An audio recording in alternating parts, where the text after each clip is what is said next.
a paternidade. E eu gostaria de, nessa noite, dizer a todos vocês que estão conosco que é uma alegria muito grande tê-los nesse culto de celebração ao nosso Deus. E você deve ter recebido um informativo e aí você vai perceber que queremos compartilhar alguma coisa com vocês em como nos tornar um grande pai. Mas talvez você me diga, mas eu sou uma mulher, eu ainda sou um menino. Mas quando a gente descobre alguns valores, alguns fundamentos na palavra de Deus, e a gente aprende com a paternidade de Deus, isso nos leva a aprender algumas coisas que, se você colocar em prática, você vai poder tirar o que há de melhor das pessoas que te cercam.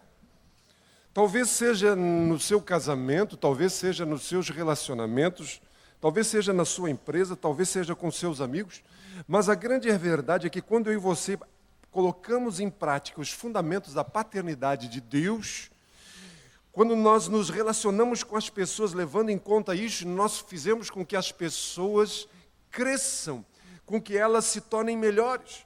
Por isso eu gostaria de ler com vocês Mateus capítulo 6, o verso 9, o início da oração que a gente conhece como a oração do Pai Nosso.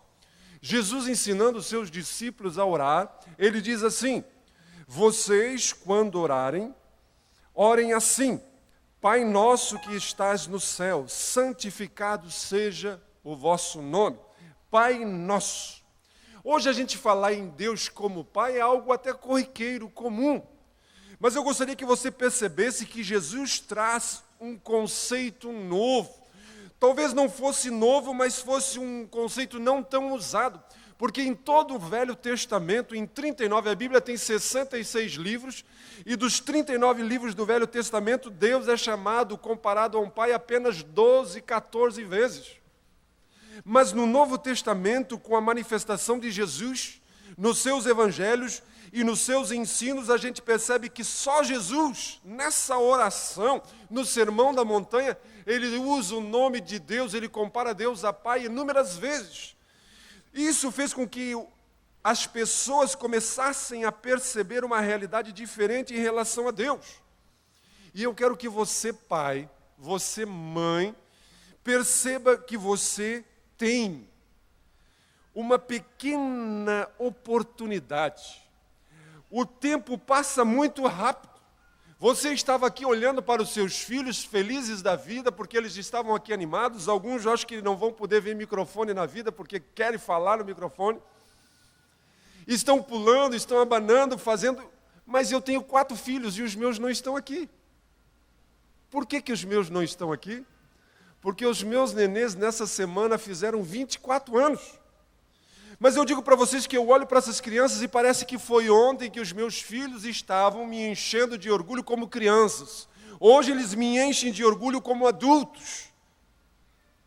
Mas o tempo passou muito rápido. Por isso você e eu precisamos aprender com Deus. Talvez você diga, mas eu ainda sou muito novo, eu não sou casado, eu não penso em ter filhos agora. Mas você precisa aprender com Deus. Porque a oportunidade que você tem de extrair o que os seus filhos têm de melhor é muito rápida. Então a gente aprende quando nós colocamos em prática os fundamentos da paternidade de Deus. E eles são 5. Primeiro, quando nós aceitamos a sua singularidade. Quando nós aceitamos, quando nós reconhecemos, quando nós valorizamos a individualidade dos nossos filhos. Cada criança, cada pessoa é um ser único, especial, diferente de todos. Não existe o nosso polegar, a nossa impressão digital, a íris dos nossos olhos comprovam isso, de que nós somos únicos. Por isso que a Bíblia diz em Provérbios 22, o verso 6, ensina a criança no caminho em que ela deve andar, e ainda quando for velho, ela não se desviará dele. Infelizmente, esse texto não é muito bem compreendido. Talvez seja um dos textos mais citado de uma forma equivocada. Porque muitas pessoas pensam que se você ensinar os seus filhos, as crianças, de uma maneira piedosa, de uma maneira de que conheçam a palavra de Deus, eles nunca vão se desviar disso. Mas não é essa a realidade.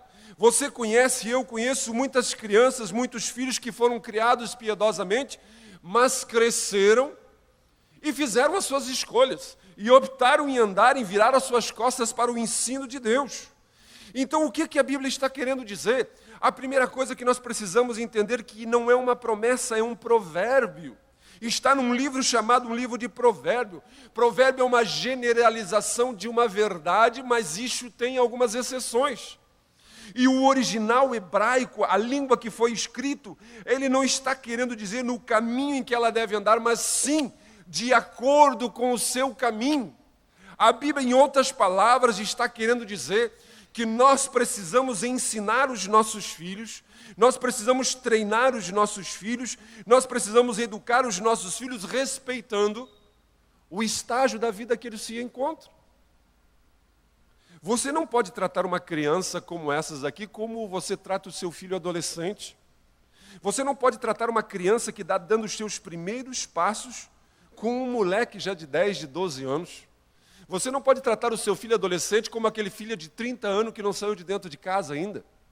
Então você e eu precisamos de entender e compreender que existem formas adequadas, formas corretas de treinarmos, de ensinarmos os nossos filhos, responder aos nossos filhos baseado na fase em que eles se encontram, no estágio em que eles se encontram. Sabe qual é o grande problema hoje em dia? É que as pessoas, nós estamos forçando demais os nossos filhos a crescer muito rápido. Mal a menina cresceu, os pais já estão a vestindo como uma menina, como uma moça. Os pais já estão falando em namoro. Ela já está se vestindo, se maquiando, ela já é uma consumidora potencial do universo feminino.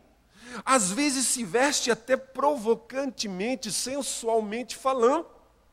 Os nossos meninos, hoje em dia, crianças que eram para estar brincando, de jogar bolita, de brincar, eles estão falando, estão se comportando como moleques, como adultos.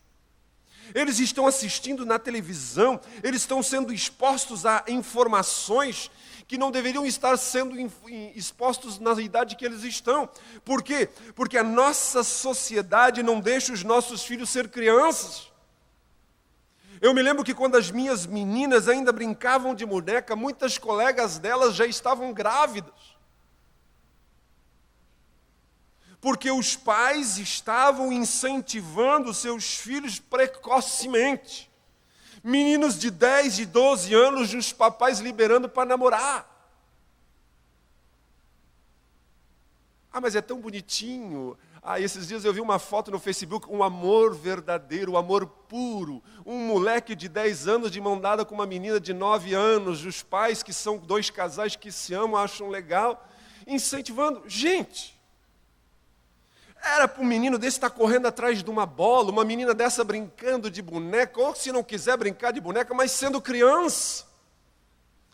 Porque muitas vezes os pais não estão observando o estágio em que eles se encontram.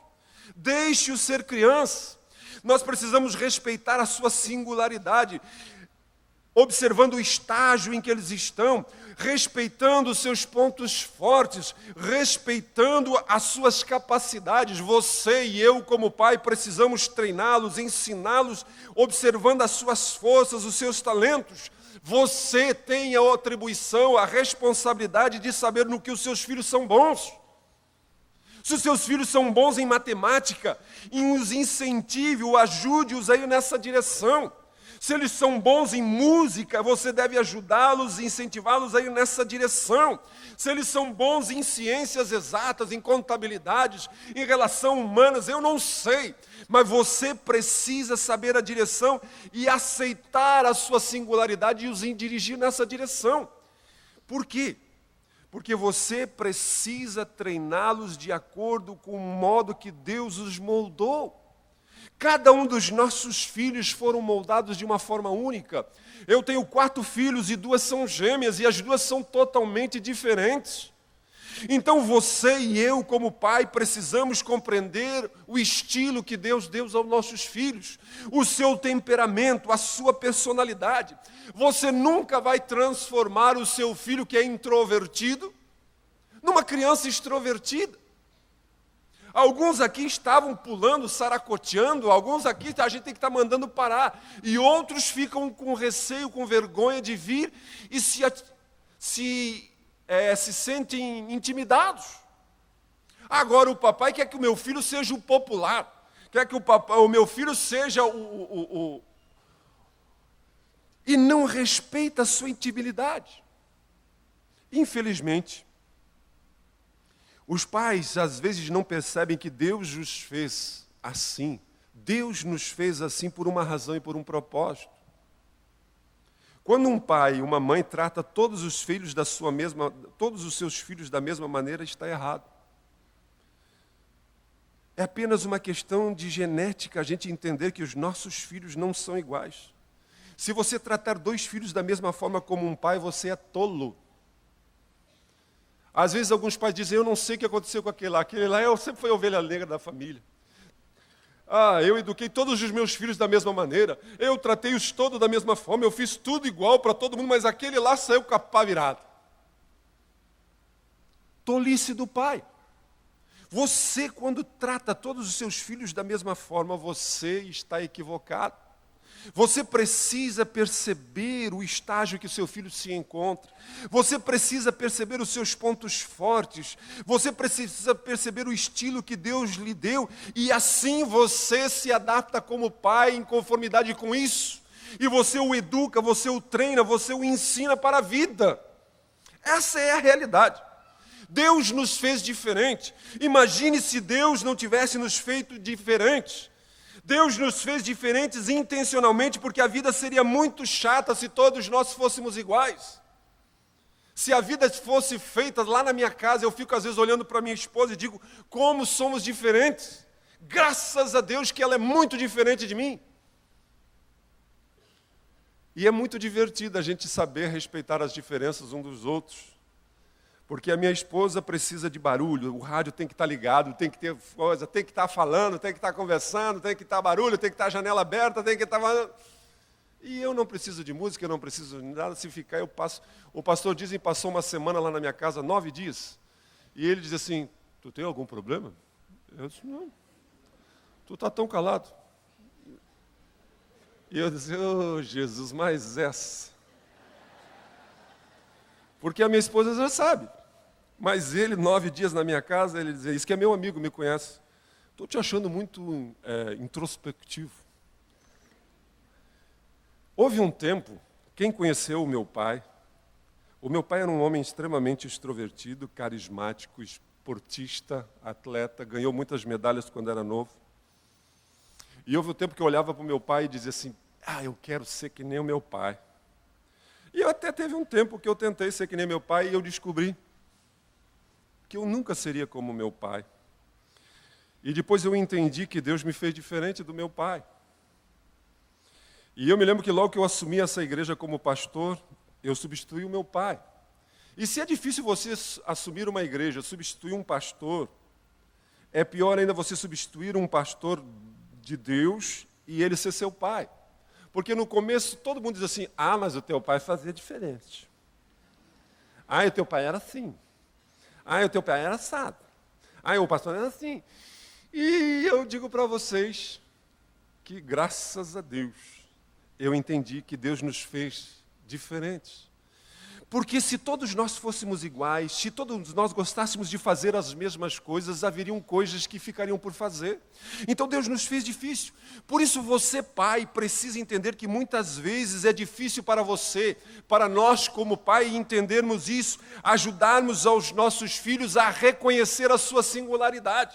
Às vezes o maior desafio meu e seu é demonstrar aos nossos filhos que eles são originais, que eles são únicos, que eles são formados por Deus e que eles não devem se comparar com ninguém.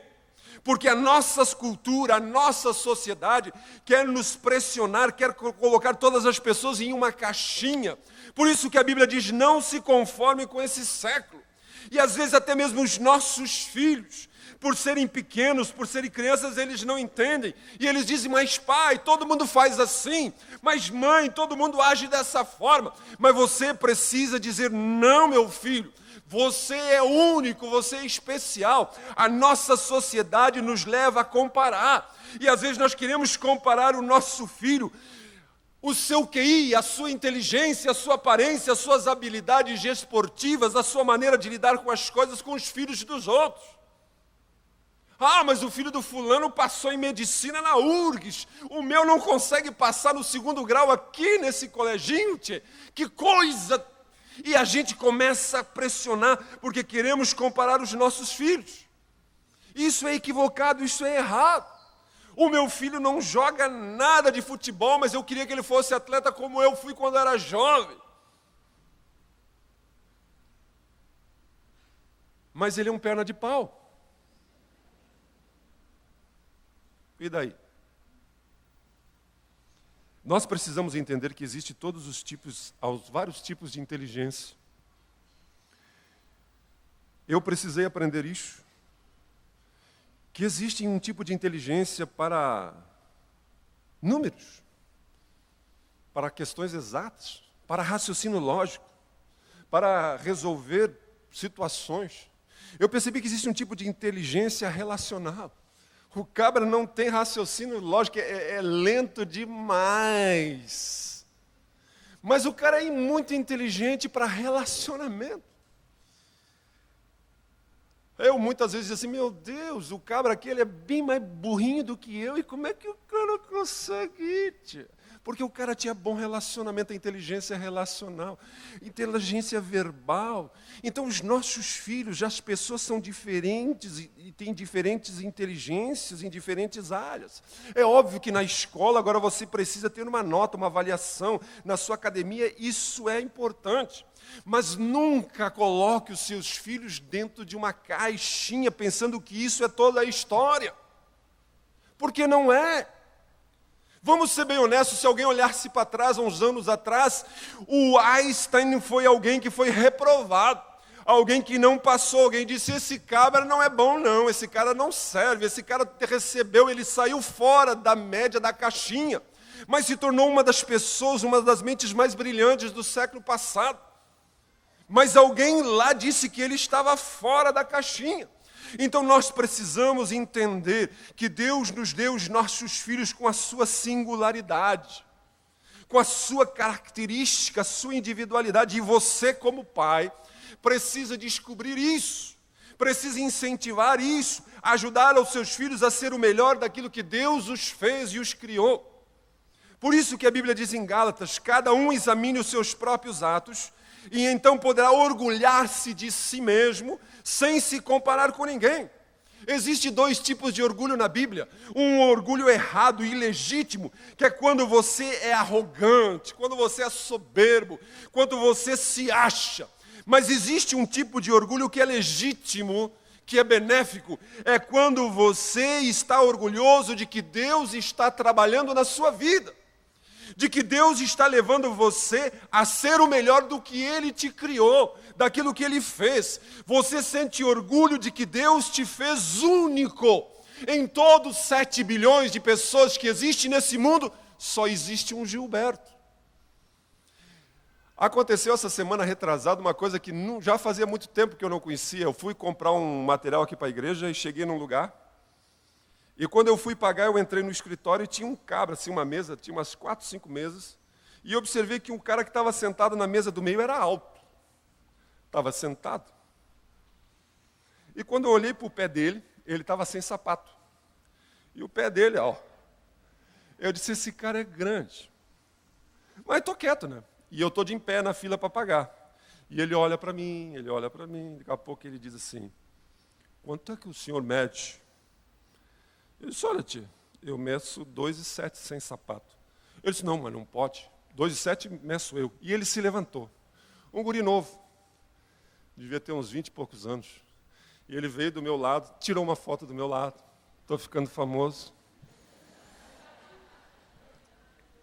E eu disse, tia, fazia anos que eu não pegava um cara que eu podia olhar nos olhos assim. Mas eu olhei para eles assim, tia, mas tu ganhou de mim no pé, né? Qual é o teu pé? 48 o pé do menino. Jesus. Eu tenho 44, eu disse para ele, nisso eu disse, oh, lá, 44, o meu é pezinho de anjo perto do teu. Mas a grande verdade é que Deus nos fez únicos. E o seu objetivo, como pai, você precisa entender isso bem claro, que Deus não lhe deu filhos para satisfazer o seu ego. Existem pais que, na verdade, estão querendo satisfazer o seu ego nos seus filhos. Estão querendo se promover, querendo transferir aos seus filhos as suas frustrações, as suas angústias, aquilo que não foram, aquilo que gostariam de ser, as suas experiências, os seus traumas, eu não sei. Mas Deus está dizendo a mim e a você que Deus nos deu filhos, sim, para que eu e você ajudamos-o a ser aquilo que Deus fez com que eles precisam ser. Essa é a ferramenta. O meu objetivo como pai é ajudar os meus filhos a descobrir o que Deus quer para eles. Então a primeira coisa, aceite a sua singularidade. A segunda coisa, você e eu precisamos afirmar o seu valor. Todas as pessoas, o mundo todo está sedento de afirmação. Por isso que Jesus diz em Mateus 10, nem mesmo um pardal, um pássaro, pode cair no chão sem que o seu Pai Celestial saiba. E você é muito mais valioso para Ele do que um bando de pardais. Quando nós estivemos agora em Israel, no mês de maio, eu achei gozado, os pardais lá são iguaizinhos dos nossos aqui. Até tirei uma foto de um pardal no jardim do Getsemane. É exatamente igual. Então, quando fala de pardal aqui, é este pardal que você vê aqui. Deus está dizendo a mim e a você que Ele está afirmando o nosso valor. A grande verdade é que alguns de nós crescemos em lares onde os pais não foram perfeitos, onde os pais não afirmaram o seu valor, mas eu quero que você saiba que Deus o valoriza muito mais do que você possa imaginar. O salmista diz, antes mesmo que eu nascesse, no ventre da minha mãe, Deus me teceu, Deus me formou, cada detalhe do meu corpo Deus criou de uma maneira assombrosamente maravilhosa. Então Deus está dizendo a mim e a você que nós somos valorosos a Ele. E como eu faço isso com os meus filhos? Como Deus nos mostra que nós somos importantes para Ele? Primeiro, a gente percebe que Deus presta atenção em nós. No Sermão da Montanha, Jesus disse que Deus sabe quantos fios de cabelo eu tenho. E isso que eu estou perdendo fio de cabelo toda semana. Na conta de Deus só está dando déficit, por quê? Cada semana que passa eu tenho menos. Alguns aqui Deus nem precisa fazer mais a conta, é zero já, está resolvido. Mas o que isso significa? Deus se importa com o meu cabelo? Se eu fizesse assim ou não fizesse assim? Não. Isso significa que Deus está olhando para mim. Você sabia que como pai, você afirma os seus filhos apenas com o olhar? Quando você olha, você se interessa, você se importa com ele, você os enxerga. Porque às vezes nós não estamos nem mesmo enxergando os nossos filhos. Deus nos afirma quando presta atenção em nós. Você precisa prestar atenção aos seus filhos, você precisa demonstrar a sua afeição. O profeta Esaias diz, falando de Deus, com laços de amor e de carinho eu os trouxe para perto de mim. Deus dizendo, eu te lacei com laços de carinho e de afeto. Eu os segurei nos meus braços como quem pega uma criança. Eu me inclinei e lhes dei de comer. Gente, os nossos filhos, as nossas crianças precisam de abraço. Eles precisam de gestos, de carinho, de amor. Quando você faz isso, você os valoriza. Ah, mas o meu pai nunca fez nada disso comigo. O meu pai era grosso. Essa semana ainda ouvi uma mãe falando a respeito de um pai que quando enfrentou um problema, ele sempre disse, foi tu que errou como mãe, que tu que tinha a responsabilidade de ensinar os guris, e se o moleque deu errado, a culpa é tua. Mas eu quero dizer a você que a única maneira de você aprender é começar a tentar. Então eu desafio você para essa semana, demonstrar o seu afeto, dando algum tipo de toque amoroso. Ah, mas o meu filho é grande agora, é um baita de um mangolão. Abrace, beije. E faz isso na frente dos amigos dele. Daí ele vai ficar louco contigo. Eu achava muito gozado dos meus, né? Na rua davam umas de machão, de serião. Não, queria nem chegar perto. Mas chegava em casa, subiu para cima da cama, queria me lança. Eu disse, sem vergonha. Expresse, demonstre a sua afeição através de gestos, expresse o seu apreço, valorize os seus filhos, diga isso. Deus diz a mim e a você, você é precioso para mim. Através do profeta Isaías, ele diz, você é precioso para mim, você é honrado. Deus dizendo, eu te amo. Gente, nós precisamos dizer algo parecido aos nossos filhos todos os dias. Você está dizendo à sua esposa, ao seu esposo, eu valorizo você. Você tem muito valor para mim, eu te amo. Encoraje, fale, escreva, demonstre, eu aprecio o que você está fazendo, eu aprecio o que você se tornou, eu aprecio o valor que você tem, porque sempre que nós apreciarmos os nossos filhos, nós estamos aumentando o seu valor. Quando você vai comprar um carro usado, o vendedor não chega e diz para você assim, não, a pintura está desgastada, esse carro está fumando um pouco, esse está com problema na porta aqui, não. Ele só fala das coisas boas que tem no carro, por quê? Porque ele não quer que você peça desconto, que você deprecie o valor do carro. E existem pais que querem ter uma Ferrari como filhos. Existem maridos que querem ter uma Ferrari como esposa. Existem esposas que querem ter uma Ferrari como marido. Mas eles não elevam, não apreciam. Pelo contrário, eles estão sempre depreciando os seus bens. E quando alguém diz que realmente o teu marido é um ogrozinho, fica braba.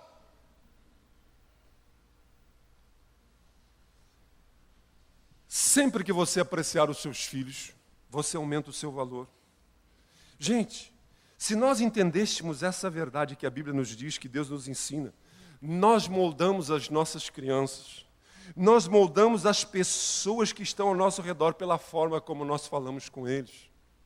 Muitas pessoas querem ter uma princesa do seu lar, mas tratam a sua esposa como uma bruxa. Muitos tratam seus filhos com desdém e querem que eles sejam bem-sucedidos.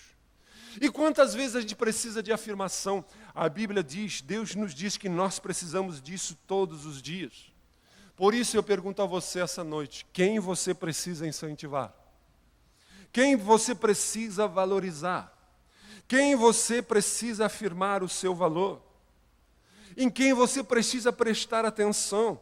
Demonstrar a sua afeição e expressar o seu apreço. Deus faz isso conosco. Mas não apenas aceita a nossa singularidade, afirma o nosso valor, mas a Bíblia diz que Deus nos confia responsabilidade. Ele vai confiando em nós, nos confiando responsabilidades. Por isso que Jesus diz, quem é fiel no pouco, também é fiel no muito. E quem é desonesto no pouco, também é desonesto no muito. E se vocês não forem dignos de confiança em relação ao que é o dos outros, quem lhe dará o que é de vocês? Em outras palavras, Jesus está dizendo que nada acelera mais, nada faz com que o nosso crescimento aconteça mais rápido do que alguém acreditar em mim. Quando eu percebo que alguém está confiando em mim, delegando a mim responsabilidades, isso faz com que eu cresça. Nós crescemos através de responsabilidade. Quando você, quando eu, quando nós damos às pessoas responsabilidade, nós dizemos, eu acredito que você tem capacidade para isso. Eu acredito que você consegue. E isso faz com que elas cresçam. É isso que Deus faz conosco. É isso que Deus fez comigo.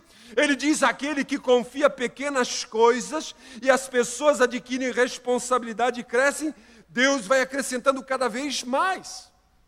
O meu pai fazia isso comigo. Conforme eu ia crescendo, ele ia me dando mais e mais de responsabilidades. Todo grande pai, todo grande professor, todo grande líder sabe que as pessoas respondem à responsabilidade. Mas por que a nossa sociedade está num caos como está hoje? Por que estão discutindo a maioridade penal e todo mundo dizendo que o menino de 16 anos não sabe o que faz quando pega uma revólver, quando pega um revólver e dá um tiro na cara de uma pessoa? Por quê? Porque a sociedade não está ensinando responsabilidade. O princípio de ensinar responsabilidades é meu e seu. Mas a sociedade está dizendo para as crianças, está dizendo para os adolescentes, está dizendo para as pessoas: você é uma vítima. Você, coitadinho, não é sua culpa. A culpa é do mundo que é muito mal. A culpa é da sociedade. A culpa é da circunstância. A culpa é do governo. A culpa é de Deus. Você é uma vítima. O errado foram os seus pais. Mas Deus está dizendo a mim e a você que os pais, você e eu, precisamos ensinar, confiando responsabilidades aos nossos filhos, para que eles cresçam. Porque todos nós temos uma necessidade intrínseca na nossa vida de sermos pessoas confiáveis. Nós precisamos provar para nós mesmos que nós temos valor e que as pessoas podem confiar na gente. E como isso vai acontecer? Eu preciso que alguém confie em mim, atribuindo a minhas responsabilidades para que eu desenvolva as minhas competências, para que eu desenvolva as minhas habilidades. Todos nós temos talentos, todos nós temos habilidades, mas nós, se não tivermos alguém diante de nós, nos desafiando a desenvolvê-los, se não tiver alguém acreditando, nos empurrando, dizendo: eu sei que você seria bom nisso, eu sei que você é capaz disso, eu sei que você pode isso, a gente não vai sair, a gente não vai desenvolver. Jesus fez isso com seus discípulos. Durante 3 anos e meio ele caminhou com eles, eles ensinou. Eram homens simples, pescadores na sua maioria. E um dia ele disse para eles assim: olha gente, é o seguinte, eu estou indo para o céu, eu vou voltar para o céu, mas eu deixo uma atribuição a vocês. Vocês são as pessoas responsáveis pelo projeto de salvação de Deus para o mundo. Oh Deus, mas isso é demais para a nossa bolinha, tu não tem um plano B, tu não tem outra ideia? Não, é com vocês. E hoje existe bilhões de cristãos no mundo porque 12 homens confiaram na responsabilidade que Deus confiou a eles. Por isso que eu e você, sempre que assumimos, preste atenção no que eu vou lhe dizer, sempre que eu e você assumimos uma responsabilidade por alguém, pelo seu filho, por alguém que está ao seu lado, você o diminui. Você, em vez de lhe acrescentar alguma coisa, você está lhe roubando uma oportunidade. Papai, você está ouvindo o que eu estou dizendo? Se você não confiar responsabilidades aos seus filhos, você está diminuindo os seus filhos, você está empobrecendo os seus filhos, você está tirando a oportunidade deles crescer. Eu e você, como pais, precisamos entender que conforme os nossos filhos vão crescendo, quando eles são bebês, quando eles são pequenininhos, nós somos responsáveis praticamente por tudo na sua vida, para comer, para beber, para se vestir, para tomar banho, para tudo. Mas conforme eles vão crescendo, respeitando cada fase da sua vida, cada estágio da sua vida, nós precisamos entender que as nossas responsabilidades precisam ir mudando e as responsabilidades deles precisam ir crescendo. Qual é a sua responsabilidade para com seus filhos? É ser um bom pai.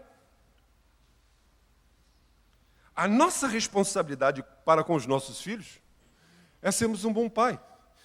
E isso significa que é fazer com que eles não se tornem dependentes de nós. Eu não posso torná-los dependentes de nós, de mim. Você e eu precisamos permitir aos nossos filhos falharem, aos nossos filhos fracassarem. Isso é uma parte importante da vida.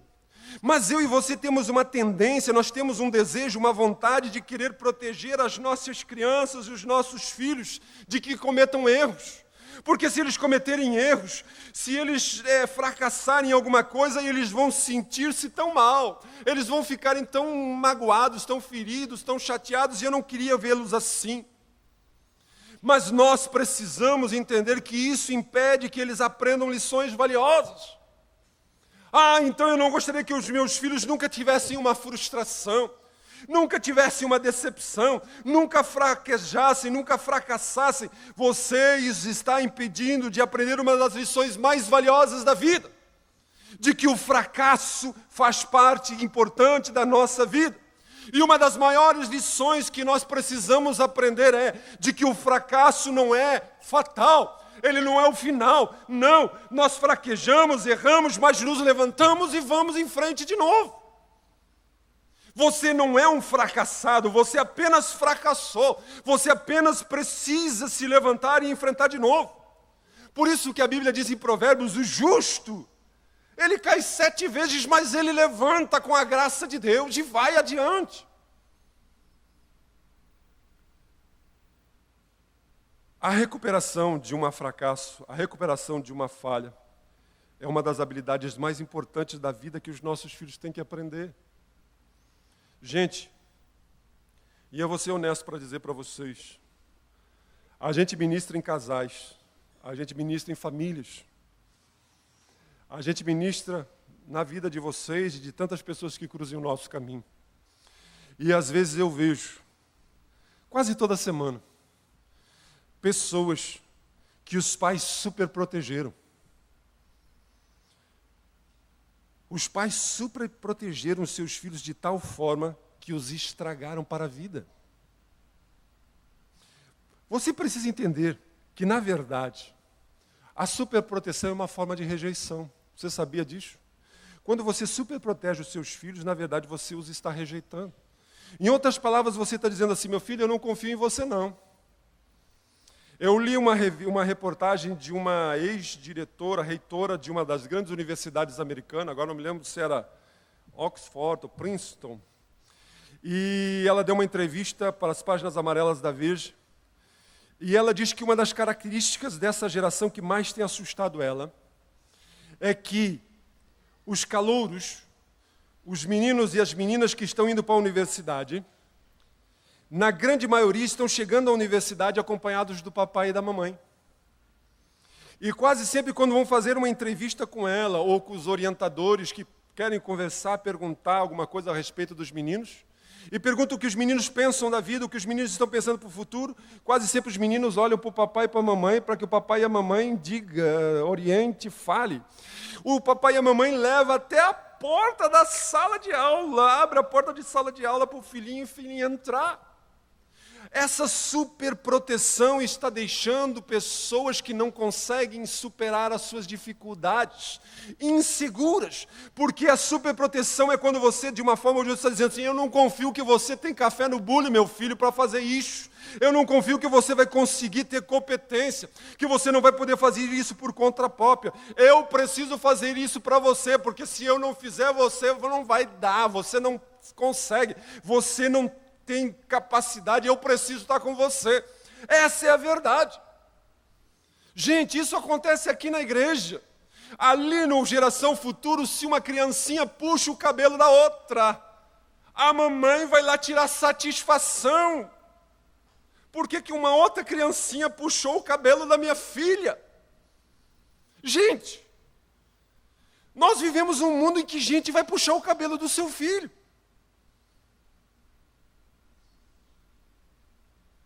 Mas nós não queremos que nada traga qualquer sentimento. A minha filha ficou magoada, ressentida, o meu filho ficou assim. Eu vou lá tirar satisfação o que está acontecendo, porque não podiam fazer isso, não podiam fazer aquilo outro. Carrego enrabixado, como se fosse um abestado, me perdoe a palavra, um incompetente.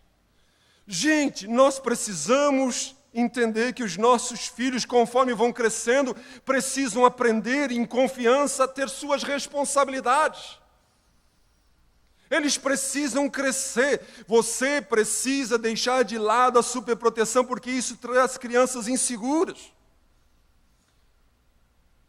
E as crianças inseguras são aquelas que elas, quando tudo vai bem, está tudo bem. Mas se elas inventarem de ter um percalço, os seus pais não admitem que falhem, que errem. Por isso eu digo a você, pai, não superproteja seus filhos, mas acima de tudo, quando seus filhos falharem, porque eles vão falhar.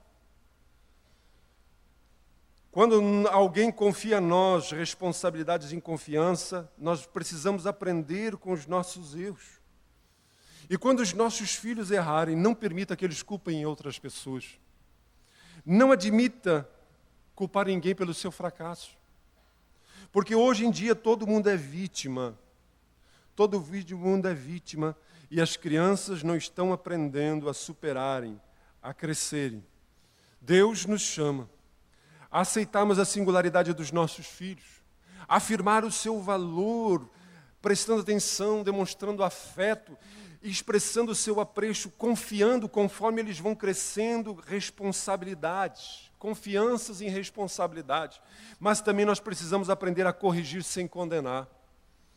Não há nenhum de nós que não precise em algum momento da nossa vida sermos corrigidos. Todos nós precisamos de correção, porque nenhum de nós é perfeito. Nenhum dos nossos filhos são perfeitos. Não existem pais perfeitos. Por isso nós precisamos aprender a corrigir sem condenar. É isso que Deus faz com a gente. É isso que Deus faz comigo. Mas a grande verdade é que os especialistas lá fora, os entendidos na psicologia, na pedagogia moderna, dizem que não, você não deve corrigir, você não deve disciplinar, você precisa deixar as crianças se encontrarem, deixe-os sozinhos, que eles vão crescer e vão descobrir. É errado, equivocado. A Bíblia diz, corrige os seus filhos enquanto eles têm idade para aprender. É responsabilidade sua e minha corrigir, disciplinar. Porque a Bíblia diz, se você se recusar a disciplinar os seus filhos, isso prova que você não os ama. Está na Bíblia, Provérbios 13, 24. Quem não disciplina, quem não corrige, não ama. A Bíblia diz, Deus nos ama, por isso Ele nos corrige. Por isso Ele nos disciplina. Por isso você, quando não corrige os seus filhos, você quando não se disciplina os seus filhos, você está demonstrando que não os ama. E gente, vamos ser honestos. O que tem de pai que não está amando o seu filho é assustador. Crianças pequenas, que elas decidem, elas determinam até como vai ser o estado de um culto como esse. Tem crianças que torram. Alguém que senta do lado de uma criança dessa diz, meu Deus, eu não posso sentar do lado daquela pessoa na igreja, porque aquela criança incomoda o culto todo. E a culpa está na criança? Não. Qual é a criança que vai sentar e vai aturar eu falando 1 hora? A culpa é do papai, cabeça de osso para sopa. Sério. Que precisa fazer alguma coisa. Ele precisa usar a sua inteligência como pai. Ele precisa levar o seu filho a se envolver no geração futura, a estar no ambiente, a aprender a corrigir os seus filhos, porque uma criança entregue à sua própria vontade vai envergonhar o papai e a mamãe. Essa é a verdade. Mas você precisa corrigir os seus filhos de uma maneira sábia. Porque quando se fala em corrigir, as pessoas já pensam em espancar, em bater, e aquelas doiduras que aparecem na televisão, que todos os pseudos entendidos em pedagogia, eles pegam esses exemplos e dizem, isso que dá palmada, isso que dá corrigir, isso que dá dizer não, isso que dá falar com as crianças. Mas o que a Bíblia diz? Nunca corrija os seus filhos com raiva. Nunca corrija seus filhos com ira. Todos nós sabemos que quando a gente fica com raiva, a gente sente um calor, a gente sente uma irritação, a gente sente vontade de esganar, de votar. Não é hora de corrigir. Não é hora de disciplinar. Não é hora de educar. Você precisa deixar que o seu coração se acalme, porque toda correção, toda repreensão na ira sempre cria ressentimento. Existem muitas pessoas que estão ressentidas, magoadas, porque foram corrigidas, disciplinadas na ira, na raiva, no ódio, na violência, porque o pai estava sentindo vergonha do filho, descontou no filho. Isso traz prejuízo. Mas quando você corrige, você trata de uma forma que você não está irado, você está corrigindo os seus filhos, disciplinando-os para a vida. E raiva, gente, não é só quando você grita, não é quando você explode. Existem várias maneiras de expressar raiva. Alguns simplesmente se calam, alguns apenas emburrecem. A Bíblia diz, não corrija estando com raiva. A Bíblia diz, preste atenção nas palavras que você usa. A boca tem uma grande influência, por isso não use palavras que prejudiquem, não use palavras ásperas, ruins, pelo contrário, use palavras boas, que encorajem, que edificam. Uma das lembranças mais dolorosas que a gente traz do passado está relacionada muitas vezes a palavras que nós ouvimos, que nos feriram, que nos magoaram. Por isso, Pai, fale a verdade, mas fale em amor. Corrija, mas não finja que não precisa corrigir, mas corrija sem ira, sem animosidade e use palavras que edificam. Existem várias formas de fazer isso. Então não permita que o seu coração, que a sua correção seja feita com palavras erradas, que coloquem para baixo, que magoem, que firam, que tragam ressentimento e com ira. E por fim, Deus nos aceita como somos. Deus afirma o nosso valor. Deus, conforme nós vamos caminhando, Ele vai nos confiando responsabilidades e Ele diz, eu acredito em você, meu filho. Eu sei que você fraquejou, mas levante-se agora e continue. Deus nos corrige sem nos condenar. Deus não é aquele Deus que diz assim, de novo, Gilberto. Semana passada, ano passado, e tu, mas que cabeça de osso para sopa. Tu não tem mais jeito, Gilberto. Tu é um imprestável. Deus não. Porque Deus nos ama incondicionalmente. Deus nos ama incondicionalmente. Por isso que a Bíblia diz, seja gentil uns com os outros, perdoando-vos uns aos outros, assim como Deus nos perdoou. Você precisa entender que como pai, você foi chamado para amar incondicionalmente. E existem duas maneiras de fazer isso. Primeiro, oferecendo aos nossos filhos perdão. Uma das características que mais nós precisamos desenvolver no nosso casamento, na nossa família, é a disposição de perdoarmos, porque os nossos filhos vão falhar, o nosso cônjuge vai falhar, você vai se machucar como pai, você vai se machucar como mãe, você vai se machucar como esposo, como esposa. Por isso você precisa de doses maciças, doses grandes de perdão na sua vida, na sua família. E não apenas perdão, mas você precisa ter a disposição de nunca desistir dos seus filhos, nunca desistir da sua família. O amor sempre acredita, o amor sempre está disposto. A Bíblia diz, tudo sofre, tudo crê, tudo espera, tudo suporta. Nós precisamos amar, porque às vezes os nossos filhos, às vezes o nosso cônjuge, ele vai precisar de ajuda para se perdoar a si mesmo. Para se perdoar a si mesmo. Por isso que um grande pai, por isso que uma grande pessoa não fica jogando na cara o que passou. O profeta Isaías diz, as montanhas e as colinas podem desmoronar. Deus falando, mas meu amor por você nunca vai acabar.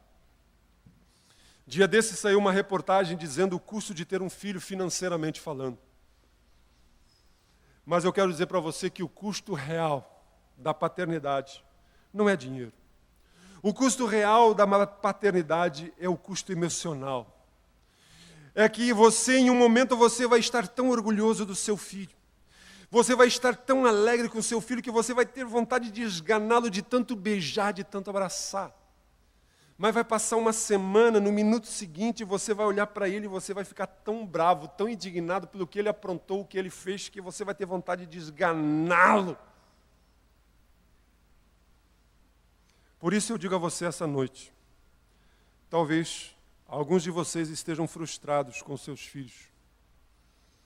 Talvez alguns de vocês estão cansados como pais. Talvez alguns de vocês estão fatigados, preocupados com o rumo, com o futuro que os seus filhos vão ter. Talvez você esteja até com medo do que vai ser deles.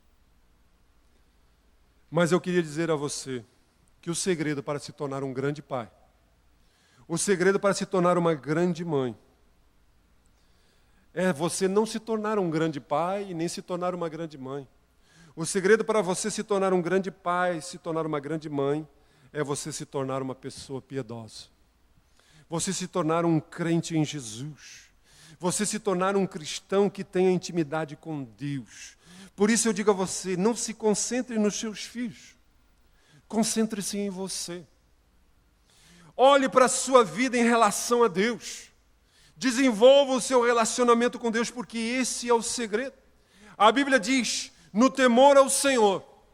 Quando o homem teme ao Senhor, como o homem tem um relacionamento com Deus, o homem encontra um forte apoio e também segurança para a sua família. Ele encontra um forte apoio e também segurança para os seus filhos. Então, se você quer se tornar um grande pai, uma grande mãe, um grande esposo, uma grande esposa, você precisa se tornar uma pessoa piedosa. Como eu faço isso? Quando eu entrego a minha vida a Cristo. Quando eu busco ter um relacionamento com Ele, que saia dessa religiosidade, saia de uma formalidade e se torne algo vivo e pessoal. Quando eu verdadeiramente tenho um relacionamento significativo com Deus, eu aprendo com Ele a como lidar com os meus filhos, a como lidar com o meu cônjuge, como lidar com as pessoas que estão ao meu redor. E eu quero dizer a você, filho, que talvez você diga, pastor, você não sabe o que eu passei nas mãos dos meus pais, do meu pai. Você não sabe qual é a minha realidade. Eu quero dizer a você que não existem pais perfeitos. Mas se não fosse o seu pai, não fosse a sua mãe, você não estaria vivo. Você não estaria aqui. Por isso você pode ser grato, pelo menos por isso. Você pode dizer, Deus, eu te dou graça porque um dia tu usou a vida do meu pai, pelo menos para que eu existisse. E por isso diga, Deus, me ajude a honrar o meu pai. Ajude-me a aceitar os meus pais como o presente de Deus para mim, como o instrumento que Deus usou para que a minha vida existisse. Que nessa noite, cada um de nós saia daqui disposto a vivenciar em todos os nossos relacionamentos os fundamentos da paternidade de Deus. Vamos orar? Curva a sua cabeça.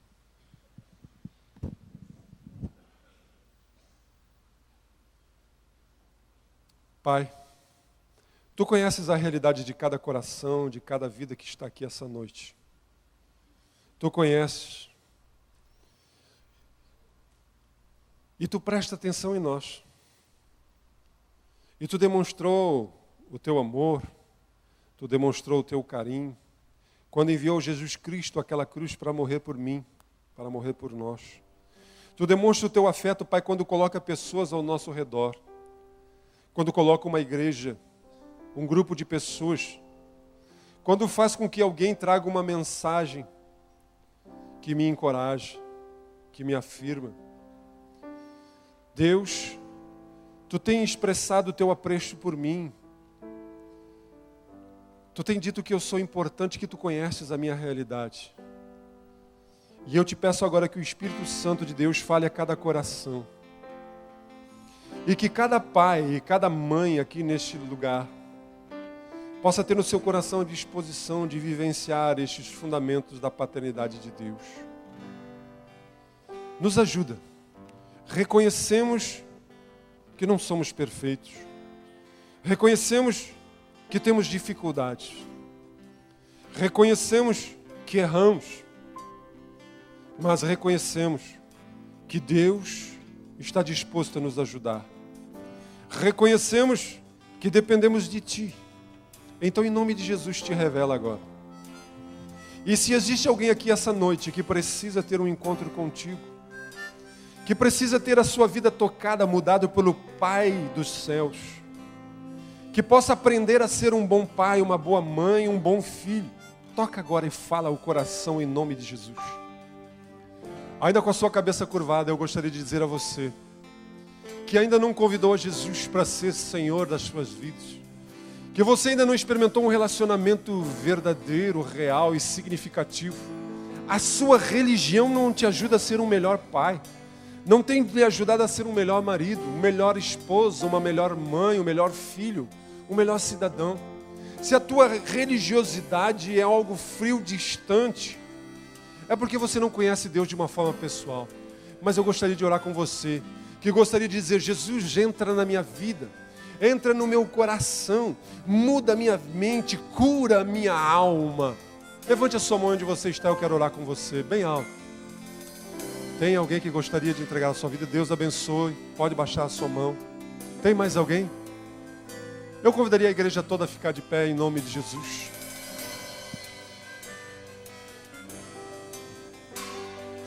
Curve a sua cabeça. Você que levantou a sua mão, coloque a sua mão sobre o seu peito. Talvez você seja membro dessa igreja, talvez você seja crente em Jesus, talvez seja um pai, uma mãe, um filho. E nesse momento você diz: Deus, eu preciso me tornar um grande pai. Me ajuda a amar os meus filhos. Me ajuda a viver essa realidade. Coloque a sua mão sobre o seu coração também, que eu quero orar com você. Pai, eis aí diante de Ti a vida dos Teus filhos. Eis aí diante de Ti as nossas vidas. Nós precisamos do Senhor. Vivemos em uma sociedade onde as famílias estão sendo, Senhor Jesus, destruídas. Estão sendo, Senhor Jesus, envolvidas em tantas coisas que têm trazido, Pai, tanta dor, tanta tristeza, tanta angústia, tanta decepção. Tantas pessoas doentes na sua alma, angustiadas, inseguras, cheias de temores, de traumas, de complexos, de ódio, de raiva, de ira, de violência. Mas em nome de Jesus, nós dizemos a Ti que queremos que o nosso lar seja um lar abençoado. Queremos que os nossos filhos cresçam no caminho que Deus tem lhes dado. Que se tornem homens e mulheres segundo o coração de Deus. Queremos que os nossos filhos sejam, Senhor, luzeiros, luzes no meio dessas trevas. Cheios, Senhor Jesus, da graça de Deus. Não filhos perfeitos, mas filhos seguros, filhos maduros, filhos que aprenderam com as suas responsabilidades, filhos que cresceram, que se tornaram homens e mulheres dignos, bons cidadãos, bons homens, pais, mães, esposos e esposas, crentes em Cristo Jesus, funcionários, empresários, profissionais.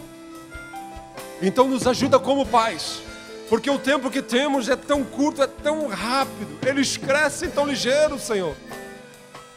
Mas abençoa. E esse pai que está com medo, esse pai que está preocupado, esse pai que está angustiado, esse pai que está cansado, renova as forças e talento, porque os que confiam no Senhor e fazem a sua vontade, permanecerão para sempre. É o que nós te pedimos no nome de Jesus.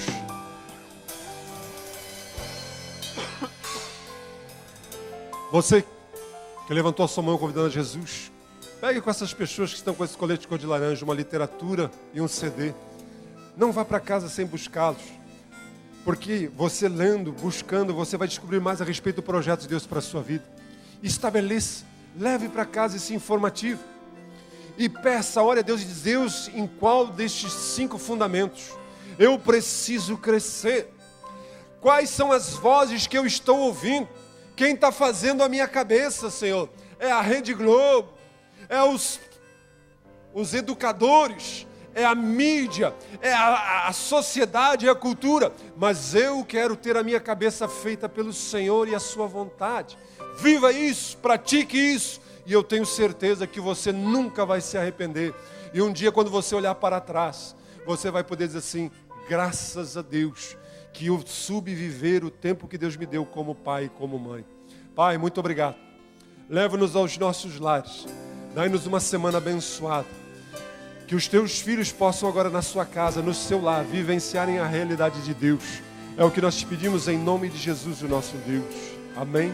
Aleluia. Deus abençoe e uma boa semana a todos.